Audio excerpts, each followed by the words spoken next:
You've reflected on 2025. You've set your goals for 2026. Sounds like you're all done, right? Wrong, because now you actually have to get shit done. So today, we're talking about our maybe non-obvious productivity tips that can help you get more stuff done in 2026. Let's get into it.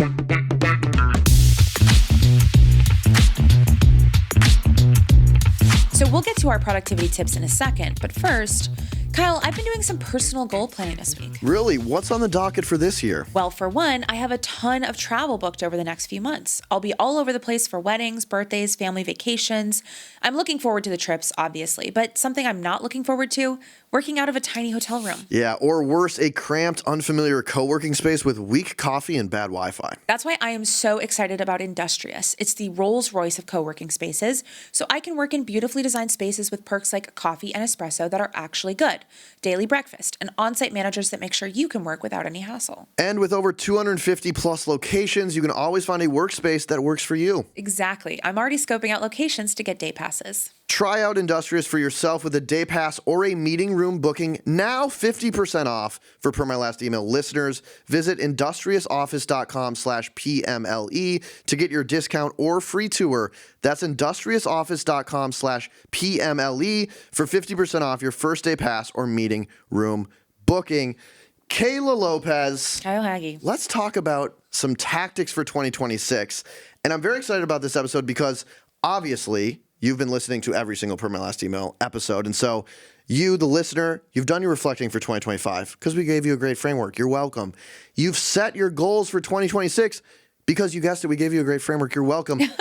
But now the hard part actually starts. Yes. It's so nice reflecting. Yep. So nice setting goals. You wake up Monday, it's Jan 5, and you're like, okay, now I got to actually start going. Yeah. So we're going to talk about our tactics that we've used in our own careers to really push the ball forward, achieve our goals. And I'm really excited to break them down with you. And we also have a bonus audience member question. Oh, yes. At the end, we got a lovely email that I think a lot of people will relate to, and we'll give our advice there. So are you ready to talk tactical? Yes, but first, Okay. Before we do that, we actually got some requests for this. So in our goal episode, we talked about creating a theme or a mantra or a word for each year. Yes. So I was curious, the people want to know, what is your word for 2026? I know where this is going. My word is eliminate. I feel like both personally, it's like I have too much stuff. You know, Yeah, it's yeah. like you look at the closet, you're like, don't wear that, don't wear that, don't wear that. One example. Eliminate. Yeah. Get down to the basics and the essentials and things that actually bring you joy.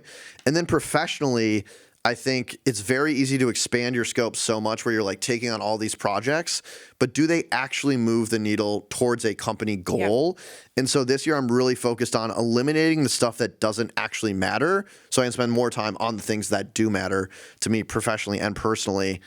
What's your word? Well, first, I think that's a really great tactic Yeah, for what thank we're you. about to talk about, because I think a lot of productivity is about eliminating the things you don't want to be working on That's and right. focusing on the right stuff. So that's very cool. And my word for 2026 is execution. So yes, it does sound like we're both hitmen for hire. Eliminate and execute. But we're not. For me, I feel like I've spent the past few years thinking big picture, both in my personal and in my professional life, thinking about strategy, planning for an eventuality. And now it's like, okay, the plan is set. Let's just do it. Mm-hmm. And so another reason why I think I've been thinking a lot about productivity is because I'm like, I want to get stuff done this year and I want to execute on these strategies that I've been kind of building up for years. Yeah. And so now it's time to just get it done. How do I do that in the most effective way possible? So I am very, very excited to hear your tips, and I'm very excited to share mine and how I'm planning on getting stuff done in 2026. Hell yeah. It's get shit done season. It's get shit done season. Eliminate and execute. Yeah. And if you have a word of the year, I'd love to hear it. So send us really an email. would, yeah. Per my last email at morningbrew.com. It would be very fun. So send us what your word of the year is.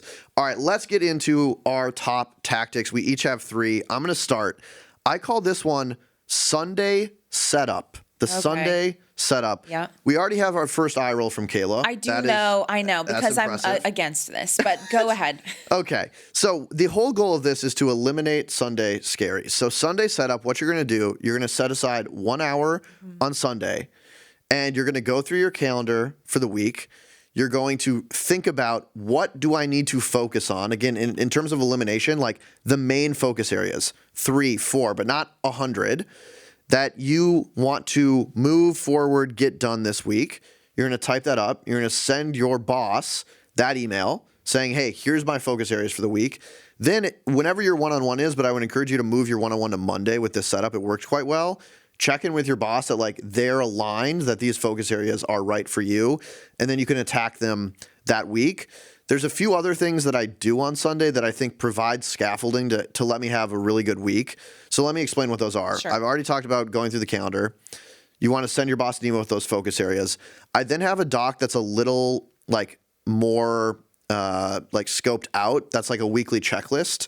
Just making sure I'm like doing even the small things that you're responsible for every week. And then I have a sticky note on my MacBook, not a physical one, a digital one, that just says to do.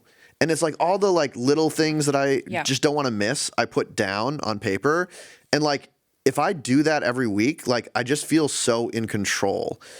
I think the pushback I get from, well, you tell me why you don't like this idea, because I think it's a great tactic. It's helped me a lot. Why don't you like it? Well, I think it's not that I don't like it for you. I think that's great. I'm happy for Love you or it for whatever. you. Yeah. Love that for you.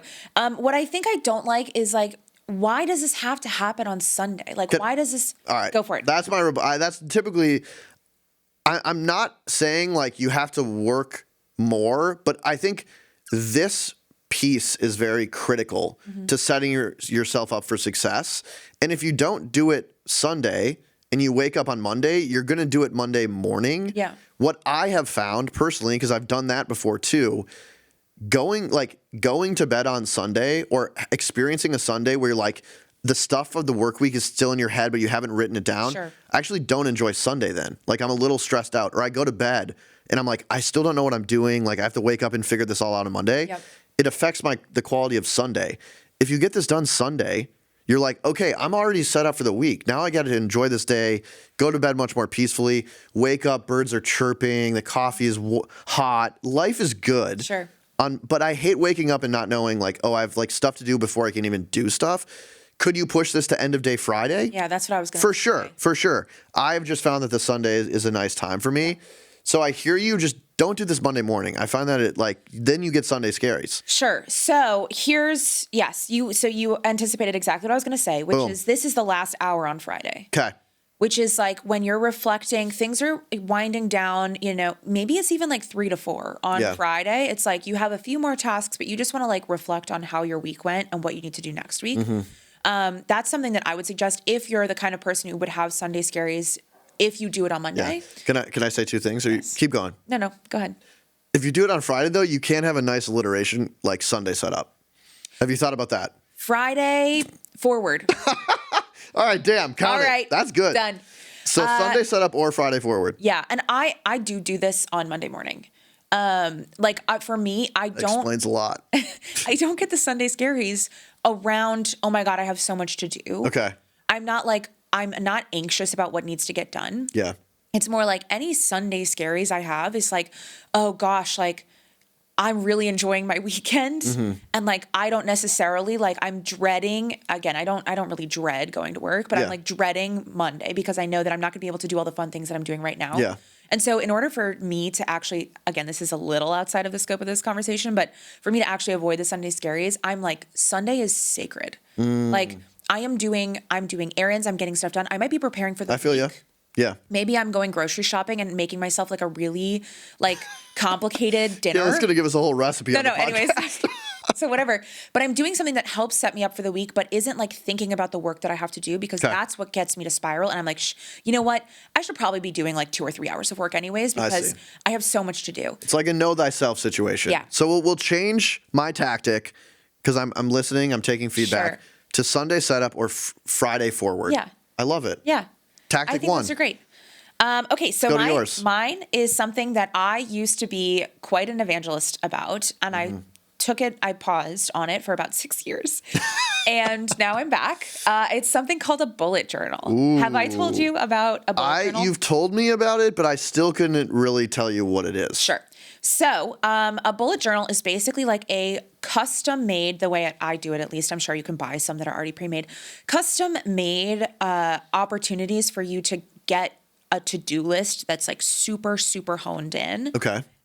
It's also like, of course, with anything, you can get like so involved. Yeah. And when I was doing it, You're part of the bullet journal community, actually. yes. So there is a bullet journal community, but especially in like 2017, 2018, and 2019, I was like in it. Yeah. Like I was out here, like I was drawing. I had rulers and like different colored highlighters and pencils and stuff. Hanging with the bullet journal boys. Yeah, every month had like a different theme and it was like very intense. This year, I'm doing it again because of execution is my goal. I'm doing it to just keep myself honest. Yeah. I think when I'm not tracking stuff, I tend to like allow myself to forget that I have that goal. So if you wanted to use and implement a bullet journal, what do you do with it? So there's a few things. First, the classic bullet journal is it's just like a to-do list. Okay. So the most basic way you do a bullet journal is like you put Monday, June 19th or January 19th. Mm-hmm. Underline. Yeah. And then it's like you have, let's say, 5 to 7 bullets that you need to get done. If there's big events, you do like a circle. Okay. Like an open circle that's like, that's an event. So I'll have doctor's appointment, 2 p.m. Follow up with Time Out New York, whatever. Mm-hmm. And when you get something done, instead of crossing it out, and again, this is so silly, but instead of crossing it out, you put an X over the bullet. Oh, that must feel good. So you can still see what you did. Yeah. And if you don't finish it, you put a caret over the bullet, and then you manually take that bullet and you put it to the next day. So it's like if I'm not getting something done, I am watching myself drag it to the next day and rewrite it. Yeah. And there is something about that mentally like forces me to be like, I don't want to move this. I want to get it done. Ashamed of yourself. You're like, another carrot. Yeah. But there's a ton of other elements that I've included. For example, I do like a daily gratitude thing where I have like every single day, I just like do one phrase of something I'm grateful for. Yeah. Usually it's like something nice that happened the previous day. So like mine this morning was like sourdough chocolate chip cookies because I made some of those and they were delicious. Huge. And then I have a habit tracker, which is like every single day there's like 7 habits that I want to do. I want to get 8,000 steps. I want to drink enough water. I want to, I don't know, something work related, post on LinkedIn or something. Ooh. That's not one of mine, but it could be. Okay. And so it's a nice visual tracker of how often I'm completing these habits that I want to complete. Anyways, I could talk about this genuinely for 3 hours. You're fired up. Yeah. If you have questions about bullet journaling, reach out. I will answer them in depth. You will be sick of me.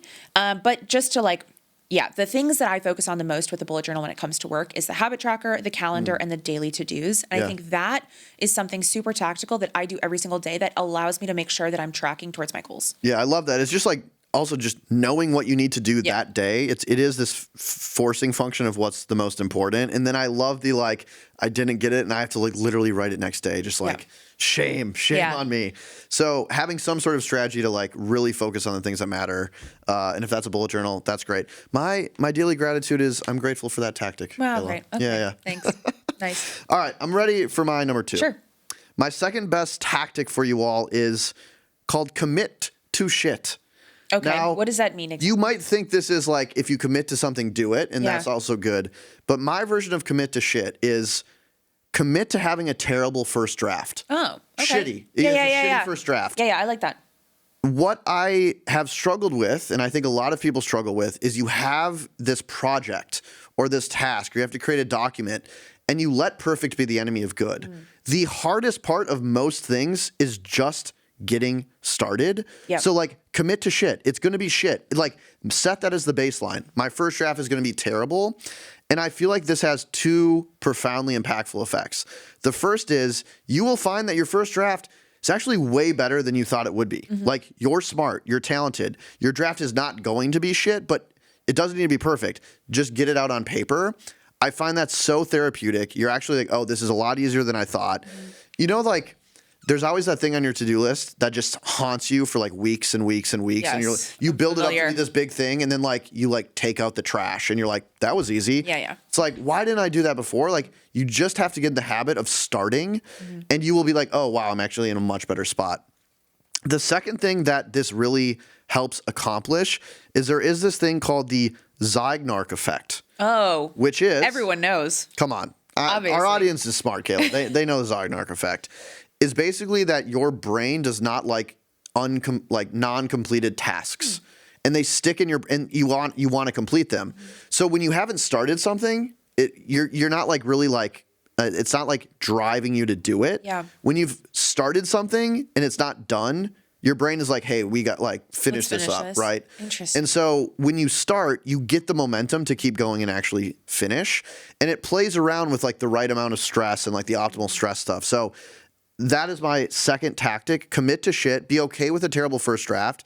It'll get you started and you'll realize it's not actually that bad in the first place. I have a follow-up question for you. Yes. So when I'm thinking of commit to shit, I'm thinking like, first drafts, like I'm writing something. Yeah. What is like another example of something at work that you just like, this might be shit? Because like when I'm thinking of like an email to a client, like that can't be shit.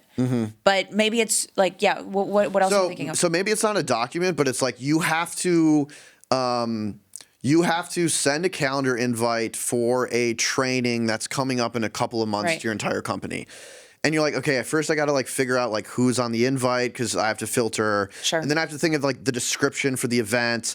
And like, I just don't want to do that. So like, I'll do it tomorrow. Yeah. Tomorrow comes, it still feels too big. Commit to shit would be like, today I'm going to write the shittiest description of the calendar invite. You go to do that, you're like, oh, it's actually kind of good. I'm done here. I'm just going to start listing out like who I know would have to come to the training. You get in the momentum going, oh yeah, like actually that. You get into that flow state of listing names. Exactly. Yeah. Everyone's been there. Everyone. And now you're like, oh, I'm actually like done. Right. This was way easy. So that would be an example of just like committing to starting, committing to shitty first drafts. Right. That reminds me a little bit of like the Atomic Habits. It's like for 3 months, just like put on your sneakers. Yeah. You don't need to go to the gym. Just get into the habit of putting on your sneakers, or like just walk for 2 minutes. Yeah. Or go to the gym. You don't need to lift anything. You can go right home. And it's like, of course you're going to go to the gym and do something. Yeah.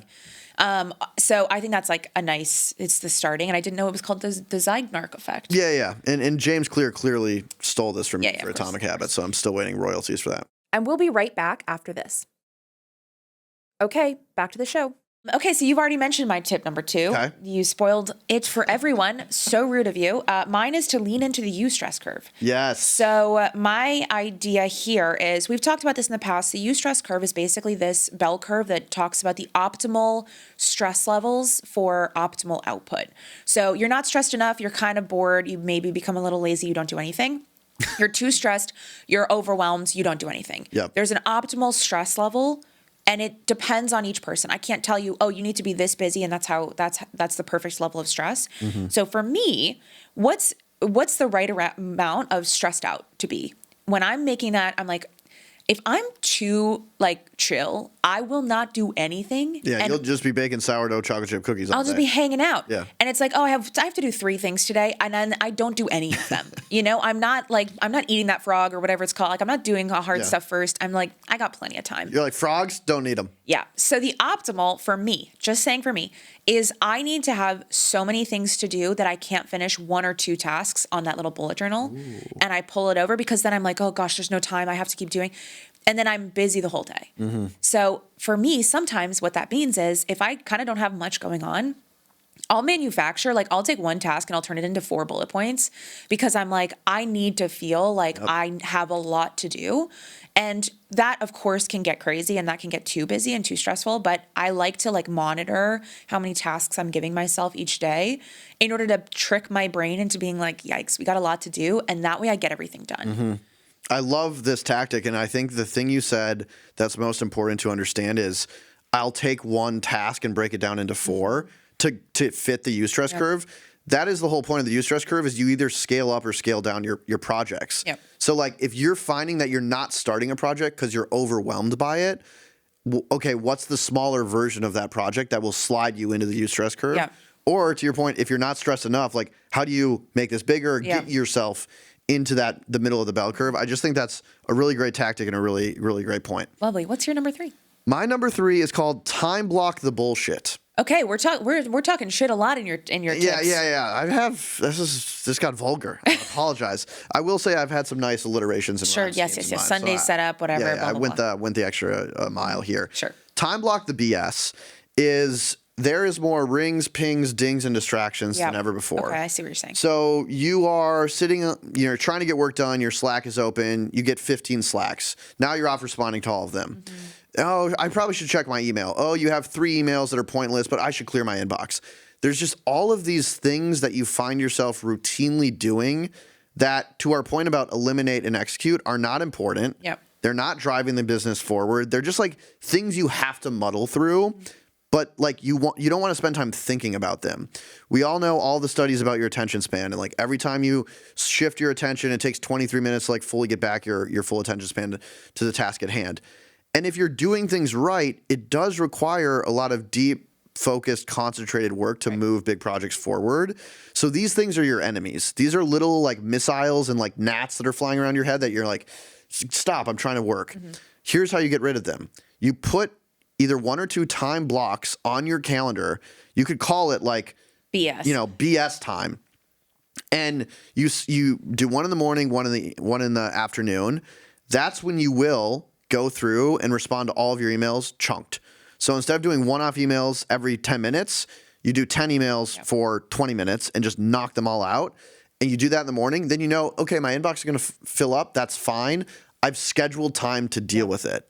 The same thing for Slacks. Like, okay, my Slacks are going crazy. Like, I will have time to deal with all of those. But right now, I'm going to focus on the thing I know I need to dedicate my attention to. This also works like low-key in your personal life. Scheduling dentist appointment, you ever just been like, I don't want to do that right now? You never want to do that.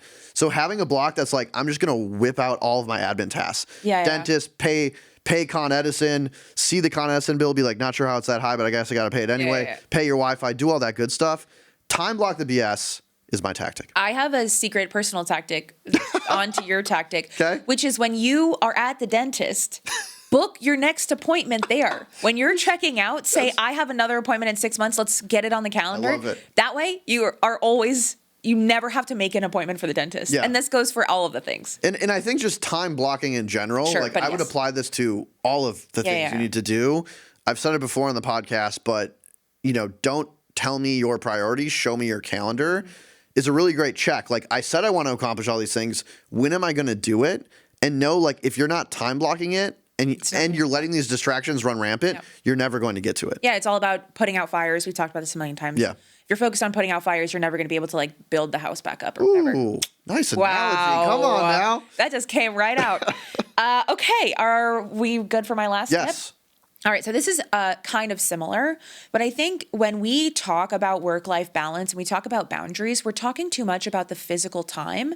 My tip for productivity in 2026 is to create boundaries around your energy and not around your time. Oof, that's a good one. So we've talked about energy audits in the past, but I think when we're like, I need to check out at 5 p.m. because if I check out at 6 p.m., I'm giving too much to the company. I think it's just like the wrong way to think about it. Sometimes I am like the most fired up at 6 p.m. on a Friday and I'm getting the most done. Yeah. And if I had a strict boundary around time, I'd be like, I need to stop right now and I should not continue. And granted, 6 p.m. on a Friday, I probably like loser. I should be doing other stuff. But, for example, I have a lot of energy for deep thinking in the beginning of the day. Mm-hmm. So if that means that I'm working from 6, that's not true, from 7 a.m. to 9 a.m. on big projects, right? Like that doesn't mean that I don't have work-life balance, but what I do need to do is put boundaries around those. So if I'm feeling really, really drained, low energy, I need to make sure that I'm not requiring myself or forcing myself to do high energy tasks during those times. Yeah. So my recommendation and something that I found really useful is to do an energy audit, which is spend a week basically identifying when you feel the highest energy, when you feel the most motivated, what tasks you're doing and what time of day it is, and then creating those work-life boundaries around that. So your low energy time is spent doing stuff that gives you energy or like gives you, inspiration or whatever. So middle of the day, end of afternoon, take a walk, right? Listen to some music instead of trying to write an essay. And I think that is the thing that has helped me the most over the last few months. And I think I'm going to continue to try to be very protective of. Yeah, I love this reframe of not just thinking about boundaries as time, but boundaries as energy. And like, if you are energized and want to work, like don't not do it because it's at the wrong time, like lean into that, but then also be okay. Like, hey, it's 2:00 and like, I should be working, but like, I worked Friday at 8, so like I'm gonna go it's for a fine. walk and recharge. Like hopefully you work at a place that is actually focused on output and not like performative work. So I love that little energy audit. Yeah, I recommend it. So we've pretty much given you the best 6 tactics out there. You're welcome. Let's do a quick rundown. So we have Sunday setup or the Friday forward. I had commit to a shitty first draft, and then time block the BS. Your 3? I had do a bullet journal or lean into the non-digital journaling, lean into the Eustress curve, and create boundaries around your energy and not around your time. Boom. It's a bad day to be a 2026 goal. I'll say that. So true. They're getting checked off. Yeah, we got some tactics coming from them. I have a bonus one. Oh, great. Of course. Overachiever Kyle has to do one more tip than I did. I had so much time because I set myself up for success on Sunday that I actually did a bonus one. Yeah. This goes back to what we were saying at the beginning. So I think we'll both agree. I'm calling it the great filter. Oh. And this goes back to it's not just about getting stuff done. It's about getting the right stuff done, which is why we had eliminate and execute as our words. Like, so I encourage you to think of a filter, a word that like every task that approaches you has to pass through. Like, does this actually matter? And make 2026 the year you deploy these tactics on things that actually move the needle. And you're going to be way better off for it. So apply the great filter. I love that. So now we're going to get to our bonus audience question. We had someone email, big fan of the show, but they asked to be anonymous. So we're not going to dox them. Sure. They sent us a situation they're facing at work, which was, we think a lot of people relate to, really thoughtful. And so we're going to read the situation and then we're going to give our advice. You down, Kayla? Let's get into it. All right, let's read the question. Quote, I work as a consultant working directly with corporate clients. Over the past 2 years, I built a really solid relationship with one of our biggest new clients, which has led me to closing a lot of sales with him. Okay, let's go. I'm relatively junior at my company still, but I have an awesome director, let's call him Jason, who has given me great guidance and trusts me a ton and has let me continue to lead this account because of my success. There's only one problem. My client can't stand Jason. Every time he joins a call, the client gets noticeably annoyed and then later gives me direct feedback about how they're disappointed in Jason's performance, contributions, etc. Again, Jason is amazing, smart, and helpful, but just doesn't click with them for some reason. I end up shielding him from them and try to seem receptive to their feedback, even though it's clearly just a personality clash. But this results in Jason feeling like I'm boxing him out. What should I do? That is a sticky situation, but That's I think really tough. Gets to the heart of a lot of workplace conflicts. Kayla, what advice do you have for Anonymous? Well, I think that there's a pretty clear, unfortunate right answer here. Okay. Which is that you need to tell Jason Yeah. about the situation. I find it like even thinking about having to have that conversation makes me nervous. And so I can understand why you, Anonymous, are concerned about having to do this. But I think if your boss is feeling like he's being boxed out of the conversations that you're having, that is only bad for you. Because then it's like, well, why are you doing this? Like, let me have these conversations. What I would do personally is I would bring up like the last time you had a conversation with the 3 of you and the direct feedback that the client gave, especially because it sounds like they are reaching out to you after and saying, this, and this pissed me off. And say, hey, Jason, like the client emailed me after our meeting and said this stuff. Like, how do you feel about that? How would you respond? I'm looking for your advice here because I'm not sure how to proceed. And that brings them in instead of calling them out necessarily, especially if you're like, I don't know what's going on. Yeah. And then hopefully that can be a more productive conversation, if not slightly awkward. But if Jason is amazing and nice and wonderful, as you say he is, I think he would never like put that on you. Yeah. Yeah. I think that's great advice. Like, in echoing this last part, like, it sounds like you have a great relationship with Jason and Jason's a great boss. Like, I don't think if that is true, he would be mad about this situation at all. And I would think of like, instead of what could go wrong, like what could go right, which would be like, hey, Jason, like I'm handling this account really well. I don't need your assistance on it. Right. And I've gotten some feedback that there's just like, it's a personality clash. Like you being there is like, it's not helping. And you know, I love you. You know, you're like my favorite boss. Like, Right, of course. I don't agree with the client, but like our job is to make sure that they're having a good time. Like, I just don't need your support on this specific client, and I want to give you that time back. If anything, Jason's probably super busy. He doesn't want to go to every single client call either. And that's going to free up more time for him to go focus on other accounts that maybe need his support and guidance. So I think there's a lot that could go right in this situation, and I wouldn't forget that. Yeah, especially if this is like a sales role, it means that the last thing that he wants as your manager is to alienate and like lose a client. Exactly. So there's also like a financial incentive for him to maybe step back a little bit. And so, yeah, I think that having a frank conversation with Jason is the right move. And it will stretch you. Yeah. You will learn, regardless of how the outcome is, you will learn something from it. Either that Jason is better than you thought, or maybe there's a reason why your client doesn't like. We're just here on Earth learning, having new experiences. Yeah. So that sounds horrible. I'm so sorry. No, I liked it. But it resonated. But it did resonate, and I feel like this is something that everyone can feel like. I've had to have a difficult conversation with my manager. This sucks. This is uncomfortable. This situation is particular, but it's an interesting one. Yeah, and then you'll just be more prepared to have a difficult conversation in the future. Yep. Anonymous, we hope we didn't guide you wrong. Let us know how the situation resolves. Yes. If you have a question or any feedback or a tactic you want to share, per my last email at morningbrew.com. We love hearing from you all. And while you're there, you might as well go to Spotify and hit 5 stars. You might as well. True. Why not? So true, bestie. You're already on your computer. Right? Just do it. Thank you all for listening. It's great to be back in the new year with you all. Enjoy the tactics. Let us know how they go. Let's roll the credits. Yeah. Our producer is Michaela Heck. Our technical director is Uchenna Ogu. Our audio engineer is Brittany DeTaco. And our president is Devin Emery. This show is a production of Morning Brew. Go get tactical, y'all.